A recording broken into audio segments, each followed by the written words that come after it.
and in its emergency, so you can't make it the best that it is. So you get a really good sense of, how people really live, but also when you least expect it, when the emergencies happen, you're dealing with things that the general public wouldn't want to see. Sure. Wouldn't want to experience. You read about these. I mean, any of us, anybody listening or watching us right now, will read a disturbing news story, and thank God we'll forget it 5 minutes later. But for the men and women in our fire department that went into that building and took a dead dog out, or a dead baby, or a dead mother, or whatever, and carried it out to the ambulance, carried the remains somewhere, it's something you think about for the rest of your life. 100%. And I always tell people, too, in our line of work, you can measure success or failure based upon the outcome. Now, I say that meaning you could have done everything you possibly could have to save their life, but the outcome was they didn't make it. But you can still, see whether or not something was successful or not, again, based on the outcome. But those images and what the men and women in the fire department in Houston do every day, I mean, they're doing this 10, 15, 20, 25 times a day in a 24-hour shift. And so they're expected to go to people on their worst day, figure out an emergency, figure out how to process it, go back to the station, pretend like it didn't happen, and then go to the next one so that your head is clear. It's very difficult, and that's why the focus for understanding that, they're very tough. The men and women of the Houston Fire Department are the toughest I have ever seen in my life, and even the toughest. At nighttime, when it gets very lonely, sometimes you sit there and your mind starts going, and that's where we have to be there for them, because we don't want there to be a notion where, and I have kicked down motel room doors to go find our own men and women that were struggling. Dear God. And we'll do anything. And what they need is the help and the support. And that's what we're doing. We've been providing. But that's also another credit to the mayor. When the mayor took office, that's one of the biggest components that we wanted to focus on was mental health on all areas. Fully supportive the new fire chief, Tom Munoz, 100% supportive. So we're all doing this together, and we're doing what we should do. It's support Houston firefighters. Something that I think a lot of people misunderstand, those that just dabble in politics, the people just show up every 2 to 4 years to vote, they really misunderstand that there is a staunch difference between state, national, and local politics, right? 100%. When John Whitmire, the current mayor of Houston, was a state senator, I probably agreed with him on 0 issues. As mayor of Houston, I probably agree with him on 90, 95, maybe close to all the things he's currently trying to do. People don't get this. When Tony Busby ran for mayor several years back, people didn't like him because he was a Republican or he was associated with Trump or Ken Paxton or whatever. He wasn't at the time, but, that association with him, they didn't like that about him. But when it came to these local issues, he was with the firefighters. He was with the first responders. In terms of how he would have ran or operated the city, probably not that different from what Whitmire would have done. There's I think it's something very toxic about this country where we can't put aside party lines when we're outside the framework of national politics. As a guy that deals with local political issues all the time, that's got to be a thorn in your ass constantly. I'm very fortunate because I take the mentality that you have to put all of that hyper-partisanship aside because you're never going to get anything done. And the real issue is, do you support public safety, and do you want to improve the lives of the people that you represent? And you're 100% correct on the local political level. To me, that is the most important level of government. Right. Because everything stems from that. Our everyday lives are affected by that. Whether that is your service from police, from fire, EMS, whether it's you're picking up your trash, that affects your daily life. And then you get into state, which is a little bit more amorphous to some because how the process works and how you have to deal with different people. But there's no more juxtaposition than operating in Houston, which is heavily Democrat city and a super red state. And the reality is that if people put their feelings aside, right, and realize that, there are people that want to get things done, especially and there are on local issues, right, 100%, because it affects everybody, and it's not a partisan issue. If people want to make something a partisan issue, it's because they're not looking at how do you solve a problem. And if people really take a position against it, you probably think to yourself, why are they so hard against something that seems to make sense? And under what we saw with the last administration was typically people were, the Friends and Family program where they didn't want the gravy train to stop. Bingo. And I can tell you that when Mayor Whitmire came in, he is just as direct and focused on rooting out the corruption. And he is hit with it all the time. And the credit goes to him because I'm going to tell you, you've seen it on the news. You've seen all these different entities, all these different facets of city government, they've all gotten a look, and he's not going to stand for people wasting taxpayer funds in Houston. One of the things that pissed me off the most about the last mayor is that during that whole feud, there was a big election. The firefighters were more popular than the mayor. They were supposed to get a raise. He decided to start trying to fire them and laying them off. Yep. And then this thing happened where, to those of us that aren't actively involved in the middle of it, it felt like he was pitting the firefighter union against the police union. Now, to local conservatives in the city, we have to pay property taxes. Sure. We know the city and the county are going to spend our money. All we really want, we don't need a giant land bridge in the middle of Memorial Park. We don't need a giant, we don't need these pet projects. We just want to feel safe. We want the roads to be paved. We want to make sure the cops have enough ammo. We want to make sure when the firefighters show up, they can put out fires. Do you feel like that tension from the last administration is gone now? The union, the police union, the firefighters union? One of the things that I said for 8 years, and I came on this show and I said it publicly and I repeated it, I said, I will never say and never engage in a separation of public safety entities. What other people choose or did choose to do is not where we stood. You cannot have a unified city, a safe city, without fire and police together. And I can tell you that leadership matters, and what you've seen in Mayor Whitmire is all public safety matters. And to your point about taxpayers, listen, you have a nearly $7 billion budget. I was born and raised in Houston. I pay taxes in Houston, and I'm going to tell you, the first and foremost, my taxes should go to ensuring that we have enough police, they have enough equipment, firefighters have enough equipment, we have enough firefighters and paramedics. We're 600 short because of Sylvester. Because of the last guy. Because they left. Yeah. And we need to make sure that our roads are safe, and we need to get our trash picked up. If you're not doing that right, we don't need to be worrying about other things. And so that's the kind of approach that we take, and that we're helping the mayor, and we're, the police and the firefighters are together. You're not going to separate us, even though there was somebody that tried. Yeah. I'll tell you what, I want to continue this conversation off the air right now. We're going to stay on social media, but to those of you listening on the radio, join us right now on Facebook, Twitter, YouTube. More with Marty Langton, Houston Union Firefighter President right now. We're not going anywhere. Hang around.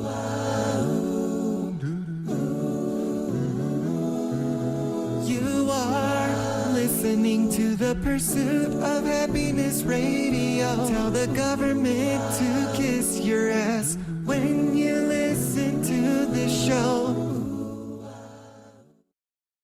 Hey, you guys are still there. I'm still here. Marty, I'm here right now with the president of the Firefighter Union, Marty Langton. You are a guy that deals with city politics a lot. And like we were just explaining in the last segment, sometimes people confuse national political issues with local political issues, or people that say, oh, we don't want the Republicans to take over Houston. They're too MAGA, or they're too, well, that's silly, because national political issues and city political issues are so different. This election cycle that just passed, obviously any political election is very polarizing, but we see that there's a change happening around the country right now. Union workers overwhelmingly switched from the Democrat Party to the Republican Party on a national level. Traditionally, city firefighters tend to vote Democrat, at least historically they have. I know you don't endorse national candidates. That's not what you're doing. But if you had to guess who a lot of the firefighters voted for in this presidential election, I'm just curious. Who do you think? Who do you think it was? That's a valid question. And here I've said this very publicly. First of all, the International Association of Firefighters, the organization we're a part of, we are not one side or the other. We are 100% on all sides. Yeah. And we endorse everybody on all sides. And what I will say is that we just, all federal legislation dealing with firefighters, if you look at who's the author of the bill, it's bipartisan.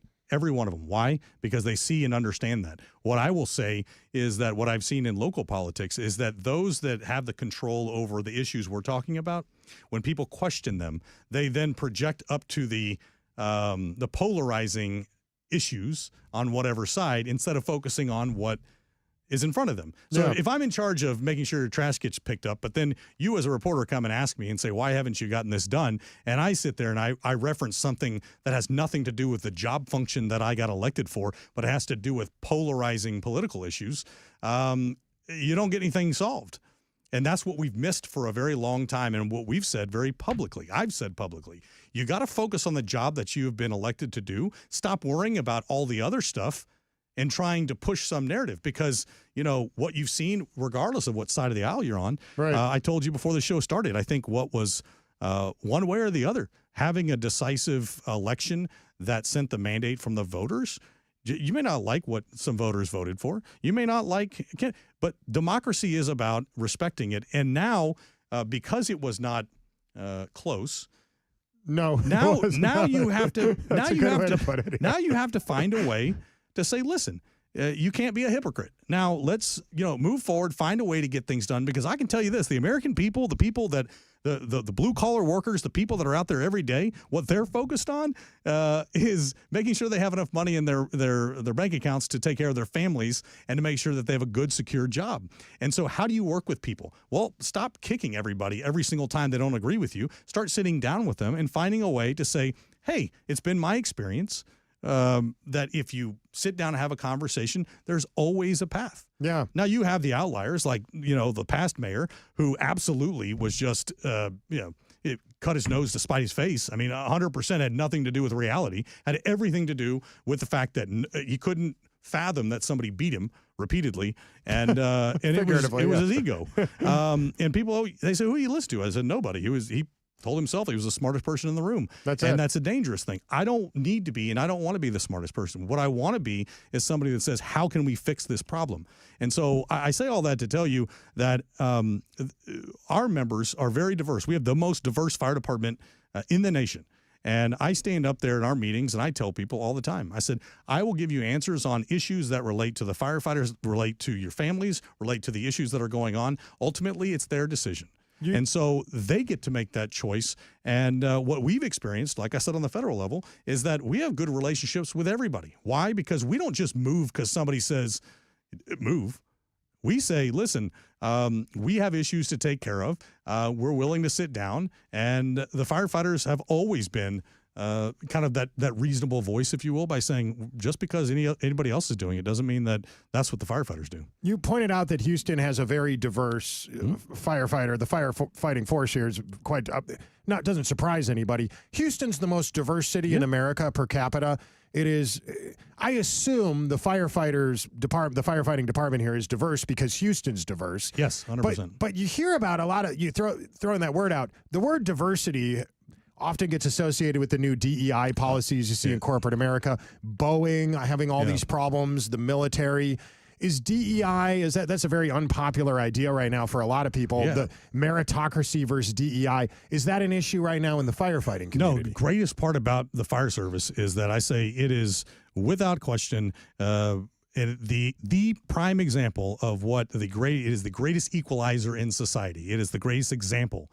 Why? Because we respond to everybody in Houston the same, with the same amount of equipment. Even if we don't have enough, you get the same, whether you're in a large house, in a small house, whether what religion you are, what color skin, it does not matter to us. And also, when we have our gear on, we can't see the color of skin. No. We just have to know that our brother or sister next to us, they know that I'm going to do everything to get them out if something happens, and vice versa. And that if something were to happen to me, they're going to come and my son's going to know they did everything. The point I'm getting at is we need good people. And the reason we're so diverse has nothing to do with the DEI stuff that you're talking about. It has to do with the city of Houston. I grew up here. It's just already diverse. And I understand now as I got older, but I grew up with and I went to school with everybody that doesn't look like me. And it was normal. Sure. And I understand that maybe other parts of the U.S., it wasn't like that. But for me, that was normal. So it reflects the communities in Houston from every race, from every division. But the one singular thing we are all in lockstep is that we're serving the same people. Yeah. Look, it's important to me, too. And you were talking about recruitment numbers right now. You say you guys are 600 people short. 600. For people in our fire department. That's a big deal. You see these news stories right now. All over the country, there's droughts going on. People are worried about wildfires. Houston, obviously, is humid and near the Gulf of Mexico, but Texas is no stranger to wildfires. I mean, we have our problems here as well. People that want to join will hear news stories about funding issues, people dying. We just had yesterday, this poor gentleman, we had a firefighter funeral here in the city. it seems bleak, but we need people to become firefighters. So I guess my question would be, what is good about it? Why do it, Marty? You know, it's the same reason I tell people Houston Fire Department is known not only nationally but internationally as the top dog, the most aggressive fire department, meaning we aggressively come to save your life. We aggressively come to take care of each other. Everything to do with our job function. The paramedics we have are the best in the nation that come to save your life. And the question is that if you think you have what it takes, just like people that go into special divisions within the military, why do people go sign up to be part of the Navy SEALs? Because they think they have what it takes. Yeah. The Houston Fire Department is known for that. And so we tell people, if you think you have what it takes to come join the big leagues, we need you.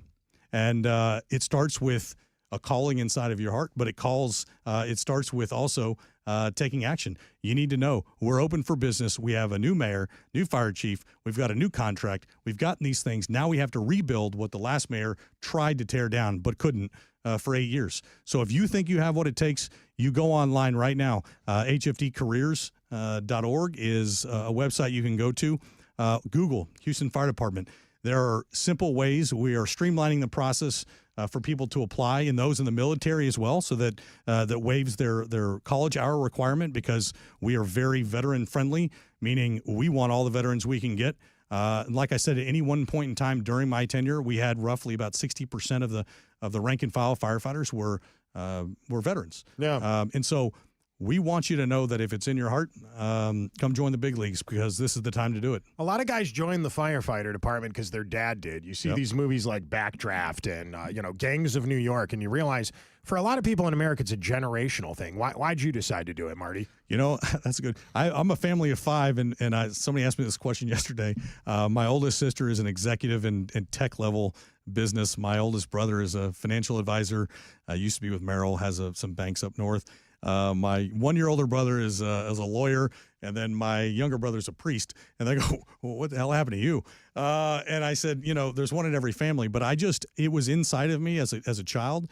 I saw firefighters and police officers as the most selfless people. And I knew at a young age, I said, whatever I'm going to do, I want to help people. And it was a calling. Yeah. And, I went to high school here in Houston, straight Jesuit, and the motto was a men for others. And that really instilled in me and said, no matter what you do, how much money you make, you don't make, it doesn't matter what profession you do, make sure that you're serving others. So I took that to heart, and it was a dream. Yeah.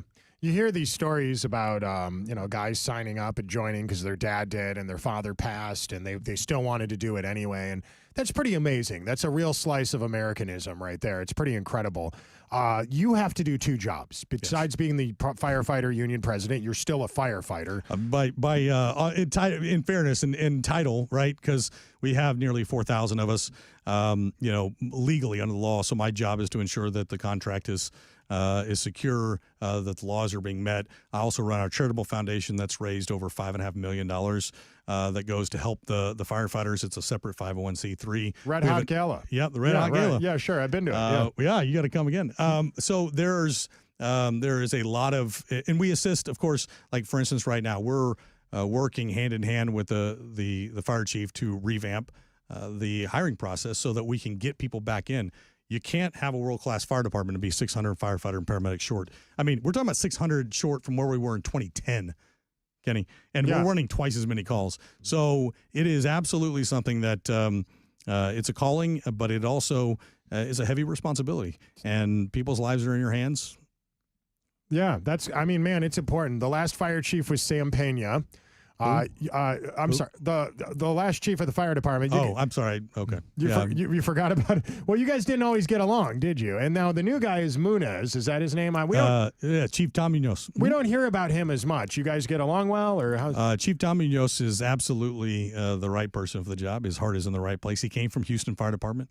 He retired as an assistant chief. He was the Office of Emergency Management director before he was tapped to be the fire chief. But most importantly, what I tell people about Tom is his heart is with the men and women, and that's what the men and women need. And if you listen to his speech yesterday at the funeral, it's real, it's raw, And that's what has been missing. And you talk about people joining the fire department because of their family.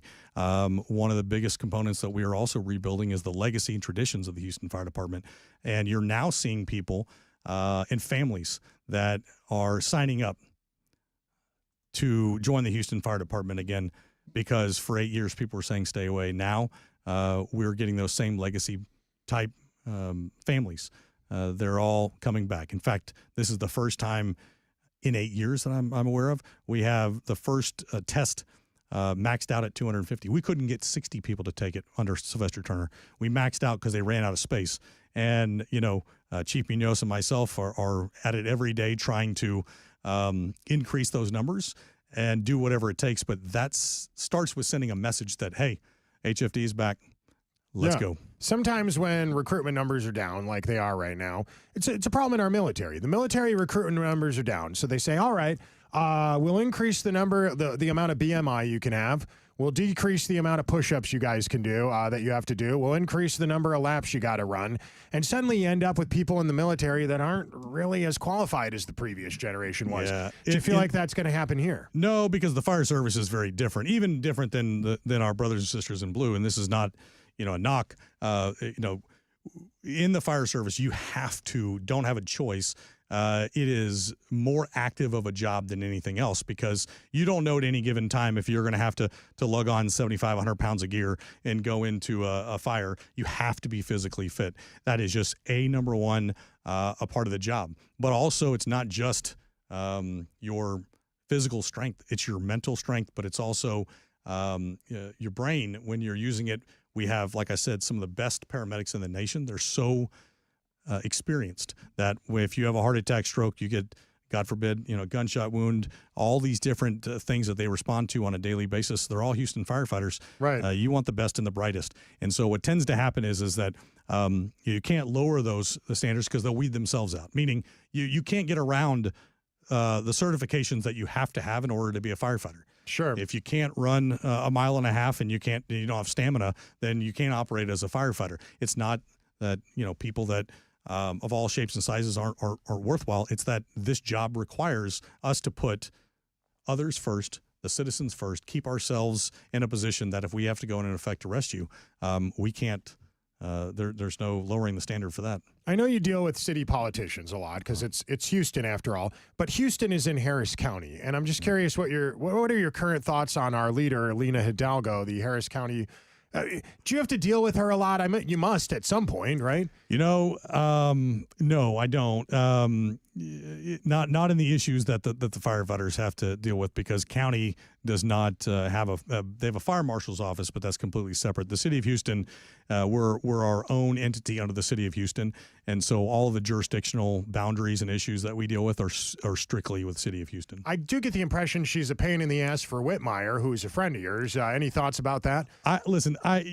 All I can say is that if, going back to my earlier point, if people are willing to sit in a room and willing to solve problems, that's the solution. Sure. And I can tell you that Mayor Whitmire, absolutely without question, wants to fix problems, doesn't want to just talk about problems. And so anybody that's interested in working with him, I mean, look what he's doing with Metro. I'm going to tell you right now, the chair of Metro is doing an absolutely remarkable job. Elizabeth Brock, absolutely taking the things that we've all talked about dollars and taxes and things that affect us as Houstonians and people in Harris County, and she's taken a full top-down approach, and she's doing remarkable. She's only been in for, 5 months, maybe 6 months, but it was clear that it's not going to be the status quo. When you have partners like that working together, and I'll throw a shout out, because yesterday during the funeral, when I picked up the phone and I called the chair and said, listen, we need Metro's help. Here's what we're going to have. We're in the funeral, and we have to shut off some stuff to do the parade, the march with the body, and we have firefighters coming in. We need buses. We need this. The answer, without even skipping a beat, was yes. That's awesome. And went in and met with their ops team. They had it all squared away and done. But that's the kind of collaboration that works to solve problems, and Mayor Whitmire is all about solving problems. I love that. Okay, so speaking of, you brought up Metro. we got this giant bus route like a couple blocks from here on Post Oak Boulevard. For those of you that don't live in Houston, you've never seen this thing before. The previous administration was worried that nobody wanted to ride the bus because the bus wasn't sexy or cool. So they spent an absurd amount of money building these giant bus lanes that look like train stations, and still no one rides on it. And so the current people in charge of Metro noticed this, audited the system, drastically decreased the amount of buses that go down Post Oak Boulevard. There was objection. There were protests. People were mad. Marty, I live in this neighborhood. There's nobody riding that bus. There's nobody on it all day long. What's the point of having the bus route there? You know, I'm going to veer off a little bit off my responsibilities. I'm going to say this because I'm passionate about it. Listen, I grew up riding the bus to Bel Air, 68 Bissonnette, every day of my life. I'm intimately familiar with how, Metro and what it does and allows the mobility for people to move around. That was the only way I could get around, and it was my lifeline. And I'll also tell you that the current chair, along with the CEO, we went and we rode the bus here. Oh. Right. I'm from this area. I've born and raised in Houston. But if you look at what you just said, it's 100% true. Why not focus on the people that need the transportation the most, like the people in Gulfton? Sure, low-income neighborhoods, that sort of thing. People that require that need it. I mean, that's where I took the bus every day. Used to go down Bel Air. That's where I was at the fire station, Station 51, in the Gulfton area. But when you have bus stops that don't have a cover on it, and you have a mother and you taking her kids trying to get medications, and they can't do any of this because it's crazy. It's raining, or you have all these other issues. Those are the things that matter the most to the people that are riding it. And everything that this current administration in Metro is doing is trying to increase ridership, saying, what can we do to, first of all, public safety is huge. I think they just announced they got a new police chief. And I think that's coming tomorrow. For Metro. Yeah, right. Because working in collaboration, that's where the police, the fire, when we run calls at Metro, we see where the breakdown has been. And we've seen the focus of other agencies wanting to work with Houston Fire Department, the police department. How do we bridge this gap? How do we come together? And it's working. Sure. All right. Speaking of the county and the city spending money on absurdly big projects, I would like to ask you to take off your union president hat for just a minute, and I just want to talk to Marty Langton, all right, a citizen of the Houston and Harris County area who has a good understanding of the complexities of our city. We have this giant thing next to our football stadium called the Astrodome. And we are once again, for those that don't live in Houston, you've all heard of the Astrodome. It's a famous sports complex, been around for a long time. It hasn't been used in a very long time. As long as I've lived in Houston, and I've lived here most of my adult life, and I'm 42, it's never been used for anything. It sits there next to the rodeo, and it sits there. There used to be a theme park there. It's long gone. And now, once again, we are having a conversation about what to do with the Astrodome. And I am just curious, as Marty Langton, the local taxpayer, not the union president, just so we're clear about this, what would you do with the Astrodome, if anything? What would I do, or what would I do with this current plan? Yeah, well, what do you think of the whole thing? Can we? I don't understand how we turn it into anything. A parking garage? I mean, what can we do with it? Listen, that was a good question. I would take the response that you got from the rodeo and I think from the Harris County Sports Authority or Sports Corp. And listen, I think well-intended people are trying to do things that they believe are the best. I don't realistically see how a bond for that amount of money is going to be useful. We have all these other issues we need to deal with. And so, I get it. It's nostalgia. I used to go to games there. I really did. I used to go there, and I can remember walking out, and I remember looking out. It's a solid place. It's a part of our history, but I just don't see how you're going to, raise that funds, ask the taxpayers to do it. I just don't think the plan is going to work. Isn't that sort of weird? For Houston, the Astrodome, it's almost like our Israel. Most political things, you could say, this is a right-wing thing, that's a left-wing thing. Yeah, there are plenty of liberals in Houston that don't want to keep the Astrodome, plenty that do. There are plenty of conservatives in Houston that have the same thing, they do or don't want to keep it. I've never once heard anyone explain a reasonable solution for this thing other than tear it down or turn it into a parking garage. Yeah, if you gave somebody the magic wand and you said, hey, would you want to keep it? Sure. I think it's great. We could do something. But I think the problem is that you have to build consensus. The one thing I know, taking my hat off, just working with other organizations that have nothing to do with firefighters. I work within the community. My commitment is, listen, we'll help anybody that needs help to do whatever they believe is the right thing. Even if we disagree with it, let the voters, let the people speak about it, let them weigh in. Right. But it's kind of become obviously an albatross, and I mean, how many international designs have they done? And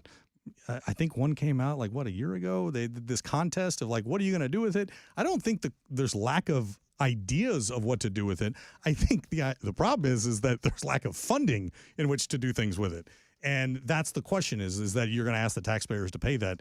I think that's a difficult pill to swallow, and I don't think you have much support with it. Marty, one more question for you, and I agree with you completely. I've never heard anyone that disagrees with that point, but you know, I'm around a lot of contrarians and skeptics, so not surprisingly. All right, Mason County. This is a weird news story, or is not Mason County. I'm sorry, I have the wrong place here. North Texas. This was reported by the Fort Worth Star-Telegram. There's a North Texas fire department, fire station, and the other day the firefighters are all out on a call. And this is kind of one of those things where it's sad, but it's also a little funny. It doesn't sound like anybody got hurt. They're out on the call dealing with someone in the community that needs firefighters, and their fire station, while they're away, burns down. How does that happen? Bad luck. That's it. Bad luck. I mean, listen, as much as I'd like to, well, you know, Houston fire stations we're working on addressing the aging fleet and facilities that, again, we were left with. But I'm going to tell you, you know, it's not some magical building. It's still just like everything else. You hope it's built a little bit more sturdy than the rest because it has to be a kind of a shelter during a storm. But bad luck. All right, you're a firefighter. You're a guy that knows a lot. A fire station just burned down while the firefighters were away putting out. I would not want to be on duty that day. Do you own a house? I do. Yeah. You look at houses different than I do. Because I walk up, I'm like, oh, it's a beautiful wooden home, but you don't see it that way, right? As a firefighter, is there stuff where you'd walk? Absolutely. Like it's like when you walk into a hotel. We all look for the exit. We all figure out where the stairs are. We look what floor you're on. What the you know those little placards that probably nobody pays attention to is the evacuation route. Right. Yeah, we all study them. Even it takes us about 30 seconds to figure it out in our head. We move on. But when we look at structures, that's actually one of the things that we're taught. It's building construction. Yeah. You know, you have older type homes that were built, with very sturdy, pieces of lumber, and you can go in the attic and you can tell it was built in the 1950s or 60s versus, the 2000s. And the problem with, fires and the way things are built now is you can make something cheaper and lightweight. But the problem is, as long as there's no fire impinging on it, it has the same strength. But when something outside is impinging on it, all of a sudden it fails at a much quicker rate. Yeah, that's it. Yes, but we do. We pay attention to all that. All right, if you're just getting connected to this, obviously I'm Kenny Webster. You all know that because you follow us on social media, but you may not know who I'm talking to. This is Marty Langton. He's the president of the Firefighters Union and been around for a minute. He's a young guy, but he's been in this very important role as a leader of the people, the grassroots leader for the firefighters in the community. And like we said, there is a shortage of them right now. If people want to help the firefighters or if they'd like to become one, Marty, what do they do? Well, listen, if you want to help firefighters, we have our charitable foundation that exists only to take care of the men and women and their families, along with we support and take care of children that were burned throughout their lives by fitting them with garments. Wow. We have our calendar that was just released at our gala. So you can go to www.houstonsbravest.org. You can order a calendar. You can make a donation. You can kind of take a look at all the different things. But that's a good way to support. It's a good stocking stuffer. And you can get on there and we will mail it to you. It all goes to a great cause. And if you want to sign up, you think you got what it takes, go to hftcareers.org. I love it. That is my buddy Marty Langton. Still out. Some people had asked, what's Marty been up to recently? There's a sad news about the firefighter's funeral this week. That's terrible, but it was, it's weird how life turns out because it was a good reminder that maybe this is a group of people. We used to talk about the firefighters a lot on this show, and it just hadn't come up in the news recently for no reason. So I appreciate you giving us some time today on KPRC, my man. Thank you, Kenny. Appreciate it. Marty Langton. Hey, cheers, y'all. Thanks for watching this video. Share this video if you don't mind. Have a great day.